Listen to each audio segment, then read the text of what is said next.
هەرێمی کوردستان چ ڕێوشوێنێک بگرێتە بەر بۆ ئەوەی بارودۆخی کەرکووک و خورمات و ناوچەکانی دەرەوەی ئیدارەی هەرێمی کوردستان ئاسایی ببنەوە. تەنها کار حکوومەت هەرێمی کوردستان بتوانێت بیکە لەم ماوەی بۆ ئەوەی بتوانێت لەگەڵ بەغدا و ڕێک بکەوێ و ناوچە دابڕاوەکان بگەڕێتەوە باری ئاسایی خۆی، دانیشتنە لەگەڵ هێز و لایەنە سیاسیەکانی هەرێمی کوردستان و گەیشتن بە ڕێککەوتنێکی وەها بتوان لەسەر بنەمای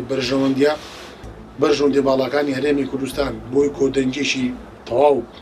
بەدەست بێنی و هەموو هێز و لایەنە سیاسیەکان بتوانن پشتگیری حکوومەت هەرێمی کوردستان بکەن و بۆی بتوانێت لەگەڵ بەغدا دابنیشە و بکەیتە گفتوگۆ، بەڵام ئەو گفتوگۆیە باشتر وایە و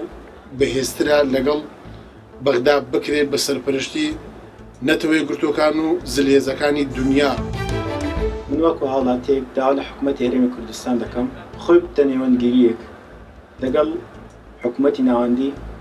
تاکو و کێشەکان بە شێوەیەکی ڕێکوپێک چارەسەر بکەن، ئاوارەکانیش بگەڕێنەوە ڕێوشوێنی خۆیان و دۆخی کەرکووک و ناوچە دابڕێنراوەکان بە تایبەتی دووس خورمات و وەکو باری پێشووتری لێبێت. حکوومەتی هەرێم بە یارمەتی هاوپەیمانان دانوستان بکات بۆ گەڕانەوەی ئەو ناوچانەی دابڕێنراوانەی کرد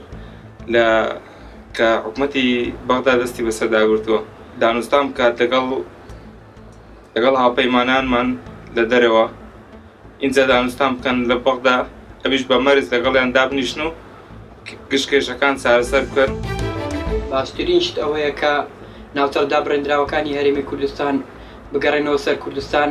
ئەوەیە کە کورد یەکگرتوو بیتن و یەک دەنگ بیتن و یەک ڕەنگ بیتن. بەڕاستی ئێمە داوا لەلایەنە سیاسەکانی هەرێمی کوردستان دەکەین،